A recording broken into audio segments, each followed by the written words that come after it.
Let us start with T.S. Eliot. And the first question which I have taken for you is discuss T.S. Eliot as a complex personality.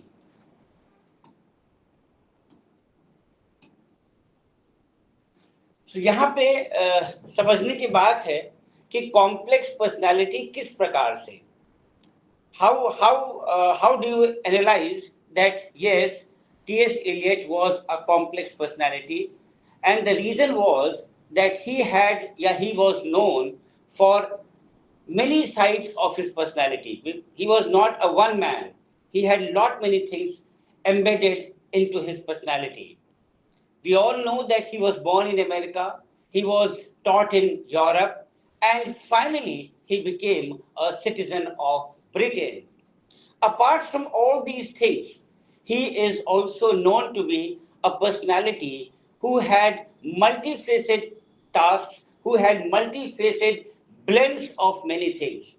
And what are these things which can be blended in his personality? He was a true classicist, he was a philosopher, he was a social thinker, he was an innovator, he was a critic. And that is why we can emphatically say that the result is his personality, his total self can be known as a result of a cosmopolitan influence. There has been a critic who has told about T.S. Eliot that he presented himself in a British manner and bowler hat. He rejected many of the causes which make up the American tradition, the cause of the immigration to America, of the War of the Independence and of the Civil War. He never returned to America except as a visitor. He developed a perfectly standard English accent. He appeared to possess a characteristic English reticence. He liked English cheeses. Nevertheless, none of these things really disguise the fact that he was an American and that in attitude and tradition he fits more easily into an American context than into the British. Apart from this, as far as his complex personality is concerned, we can say that during his long creative career, he not only wrote poetry, prose, drama, critical works, and social essays. He also worked as a journalist and editor.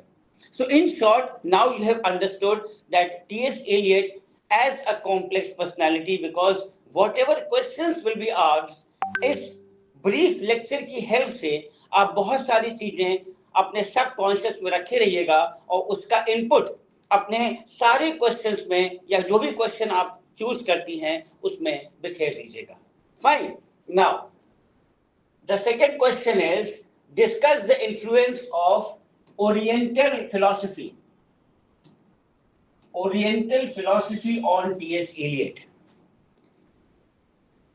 Now, if I talk about T.S. Eliot, he enrolled in some Indian philosophy course, and America has been hankering for ancient India for 3/4 of a century.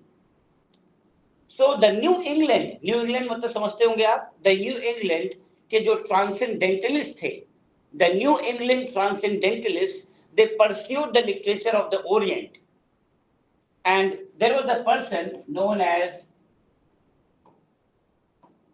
Lauman, who was Lauman. He was basically a Sanskrit scholar and had studied the Veda under a German master. He had written a Sanskrit reader designed not only for the classroom but also for the amateur student. And for 2 years, Eliot studied under the guidance of Lauman and then studied Indian philosophy under J.H. Woods. किसके under में? Under J.H. Woods, who was a student of philosophy, anthropology, and comparative religion. and also the author of a book called Yoga System of Patanjali. एक बार क्या हुआ कि एक radio talk में, जो radio talk 1946 में हुआ था on the unity of European culture, Eliot ने एक बार अपनी बातों को रिकॉल किया है और रिकॉल करके कहीं पे लिखा है उसने that long ago I studied the ancient Indian languages, and while I was chiefly interested at the time in philosophy, I read a little poetry too. And I know that my influence of Indian thought and sensibility, it will be an interesting pursuit for those who are well versed in ancient Indian poetry and the traditions of English poetry to define the influence of which Eliot has been speaking about the metrical innovations, meters of Sanskrit, which are, yeah, whether the internal rhymes, which are rich in the Middle English period, were encouraged by the elaborate internal rhyming in Sanskrit poets, and what images were fostered by his reading of the early poets and philosophers. So, this input of this question will help you to design your answers, whatever questions will be asked about the philosophy on T.S. Eliot, उसका क्या influence था. Now, again, an important question regarding T.S. Eliot. See, this is the chief features of modern poetry. What are the chief features of modern poetry? This answer, this understanding will help you how to develop your question. To understand, यहाँ पे आपको modern poetry की सारी knowledge भी हो जाएगी in short, and to understand T.S. Eliot in brief. Now, modern poetry की अगर हम बात करें तो modern poetry है क्या? It is marked with a spirit of revolt. It is marked with a spirit of revolt. These are the keywords which you have to use. It is marked with a spirit of revolt, and the top root of the new poetry which sprang up after the First World War is the revolt against. It is the revolt against humanism and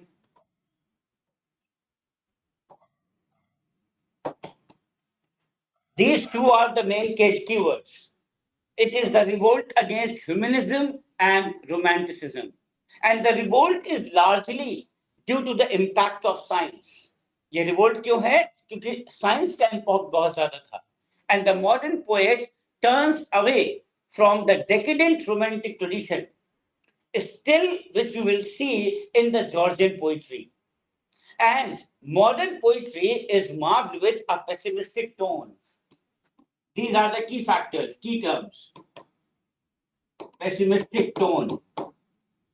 Modern poetry is marked with a pessimistic note, and this note, this pessimism, is due to the poet's consciousness of the grim realities, of the stark realities of the modern materialistic life. And you must have studied The Wasteland.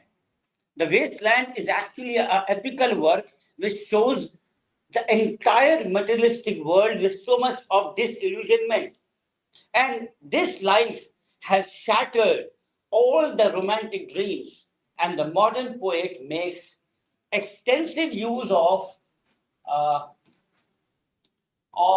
symbolism, extensive use of symbolism to communicate his visions and sensations, which often become very complex, which often become very intricate to be conveyed in any other way. So उसमें क्या होता है? Symbols का इस्तेमाल करते हैं. और एक आपने जरूर पढ़ा होगा, images. Images से ही बना है imagism. So the images kept before them the object of representing the real life in images जो कि बहुत क्लियर हैं, बहुत प्रिसाइज हैं, बहुत एग्जैक्ट हैं. एक नाम आपने सुना होगा, T.L. उल्मे. उल्म कहते हैं, एच साइलेंट होता है, या कैसे भी कह लीजिए.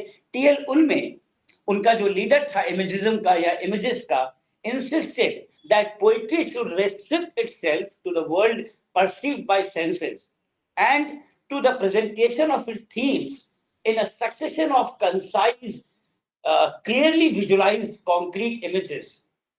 In spite of the sway of science, religion still holds its own place in modern poetry.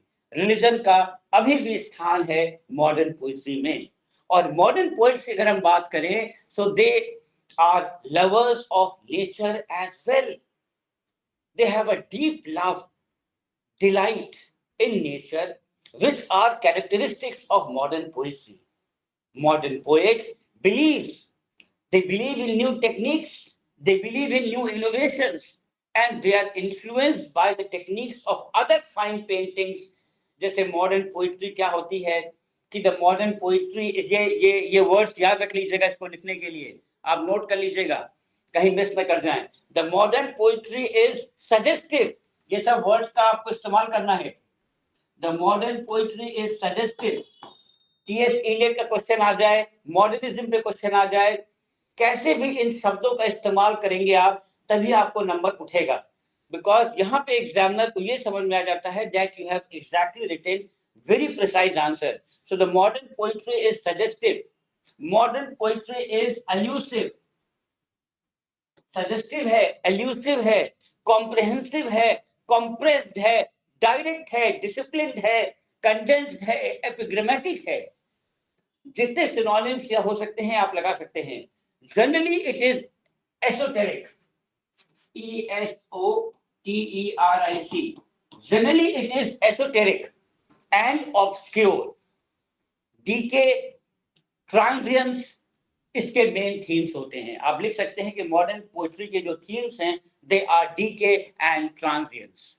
So these are the points, major points, which will help you to write answers, especially of T.S. Eliot, and not only for T.S. Eliot but W.B. Yeats also.